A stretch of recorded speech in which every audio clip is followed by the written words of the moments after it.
Est-ce que André Rogopoulos est toujours là? Non, apparemment pas. Oui, je suis là. Oui, je suis là. Non, je voulais vous demander, à propos, vous qui êtes radiologue interventionnel, à propos du dernier cas de fistule, si vous aviez vu des cas similaires, si vous les aviez traités. Oui, j'ai eu l'expérience de deux dossiers d'embolisation de fistule. L'un qui était fort ancien, mais qui avait été réalisé à l'époque avec des microcoils, et l'autre qui est beaucoup plus récent, que j'ai pu emboliser avec un agent fluide qui a permis d'exclure électivement la fistule avec une conservation de la partie, parce que bon, on avait une artère caverneuse qui était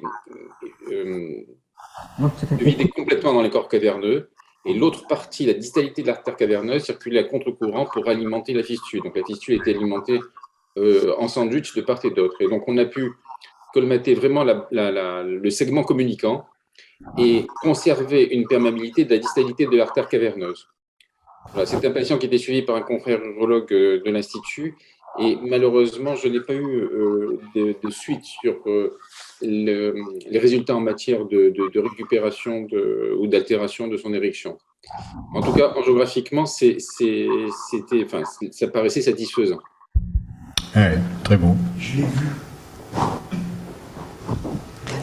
Bon, ben, on va présenter le suivant. Est-ce qu'on peut revenir sur les... En attendant, ce que tu avais utilisé, c'était de l'onyx ou... Oui, c'était de l'onyx, tout à fait. C'était de l'onyx parce que l'onyx a pu être poussé de façon très contrôlée jusqu'à l'afférence de la distalité de l'artère caverneuse, celle qui circulait de façon rétrograde. Et bon, il y a eu évidemment un tout petit passage dans les corps caverneux, mais comme les corps caverneux, ce sont des micrologettes, l'onyx n'a pas beaucoup pollué la partie caverneuse. Et donc, l'onyx a trouvé facilement son chemin et fait un pont complètement étanche entre les deux. Ouais. Et, non, le résultat géographique, je dois pouvoir récupérer le dossier, l'iconographie. Mais l'onyx est pour moi un agent qui est précieux parce qu'on contrôle sa progression et on sait voilà, quand il faut s'arrêter, quand on peut reprendre, et jusqu'à obtention de l'objectif idéal. Ouais. Très beau. Bravo. Bon, mais pour terminer, on va vous présenter le dossier de ce jeune homme de 26 ans, envoyé par notre ami Pierre Desvaux. Il a toujours eu des problèmes d'érection depuis ses premiers rapports, à la fois une difficulté à obtenir l'érection et une difficulté à la maintenir, avec lors des rapports une UHS qui ne dépassait pas 2 et un IEF 5 à 7, donc une dysfonction érectile sévère. Il décrivait de plus des variations positionnelles de la qualité de l'érection et une interruption de toute activité sexuelle depuis 1 an. Il ne présente aucun facteur de risque vasculaire, il ne fume pas, il a 26 ans. Il avait déjà essayé toutes les possibilités de traitement par les IPDE5. Pierre avait aussi essayé les injections d'EDEX, 10, 20, avait même essayé un mélange à la fois d'EDEX et d'un alpha-bloquant. Tout cela n'avait donné aucune érection rigide. Donc, j'ai donc fait premièrement une mesure de l'indice PNORT qui est à 1,52, donc une fonction endothéliale normale. Donc, j'ai enchaîné par un maxi-test, comme il était prévu, à la fois du mélange papavérine 40 plus EDEX 20. l'érection obtenue a été de 3 plus à 5 minutes, mais de 3 à 10 minutes jusqu'à 25 minutes, et avec ensuite une détumescence spontanée. La vitesse systolique à 3 minutes, enfin 3 à 5 minutes était strictement normale. À 10 minutes, la vitesse télédiastolique était de 10 cm/seconde. Rien dans la veine dorsale profonde, mais une veine dorsale superficielle droite à 19 cm/seconde, avec donc un score veineux de 1 plus 3, 4. Donc, nous lui avons demandé un cavernoscanner, étant donné que ce patient est jeune, que tous les essais de traitement ont été négatifs, et que je n'ai pas eu d'érection bloquée avec mon mélange maximum. Donc on va vous montrer les clichés du cavernoscanner. C'est lui qui t'a dit je ne peux pas regarder les hommes. Oui, avec oui. Alors Hélène lui dit, mais pourquoi? Il dit parce que je ne me sens pas un homme. Ouais, Et cette remarque-là, c'est la première fois que je l'avais, parce que d'autres disaient qu'ils n'osaient pas regarder les femmes, puisqu'ils se sentaient. Et lui m'a dit, je n'ose pas regarder les hommes. Mais je lui dis, alors,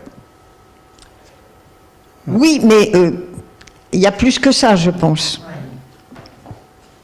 Donc voilà le cliché de remplissage où l'érection n'est pas rigide, mais où on le voit. déjà pas mal. Voilà, l'érection n'est pas là.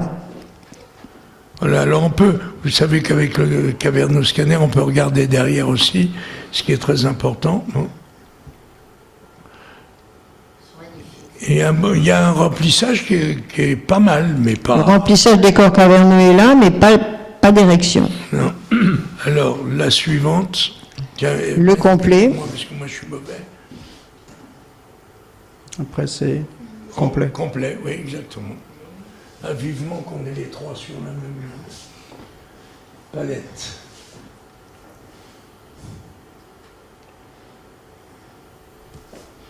Voilà, agrandi. Voilà. Non, laisse-le de face d'abord. Vas-y, Hélène. Donc là, on voit deux choses. On voit effectivement quelque chose à droite, ce que j'avais trouvé moi à 19 cm/seconde. Là. Voilà. Mais on voit une veine dorsale profonde qui s'interrompt. Mais, et alors maintenant, est-ce que tu peux... Et surtout, ce qui frappe renverser, sur voilà. la face, c'est l'énorme remplissage. L'énorme remplissage qui est variqueux, hein. Donc il y a des Santorini qui est absolument énorme. Alors on bascule. Et on bascule. Voilà. Et on regarde le fond des corps. Le fond des corps caverneux.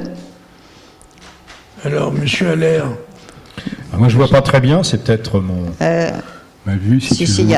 Alors, à droite, il y a une énorme fuite par le fond du corps caverneux droit. D'accord. Voilà. Maintenant, tu peux voir là. Je vais le tourner un peu. Les deux fonds qui fuient. Voilà. Le corps caverneux droit avec la fuite du fond du corps caverneux droit. T'as pas un pointeur? Oui. Et, ouais. Ah voilà, pardon. Voilà. Ouais, donc vous avez le fond du corps caverneux droit là, et vous avez cette probable énorme fuite avec ce passage ici. Alors il faut tourner, et puis Eric vous dira qu'il faut voir les coupes natives, mais là, je crois qu'on n'a même pas besoin des coupes natives pour voir ce... On en aura besoin pour l'opération, mais pas pour la démonstration. Et il y a quelque chose vraisemblablement à gauche aussi. Et à gauche aussi. Pareil. Parce pareil. qu'il ne peut pas y avoir un remplissage massif du plexus pelvien, du Santorini, Oui. avec le peu de pacification de la veine C'est superficielle, fou, hein. de la veine dorsale profonde qu'on a vue. Alors, moi, je n'avais pas vu, avec ma coupe en profond, j'ai pas vu la fuite du fond des corps caverneux. C'est... Non, ce Non. sont deux systèmes veineux différents. Alors, Ah non. il y a- Enfin, une fois. Marie a une... Il peut y avoir, mais c'est en fait. Prends un micro.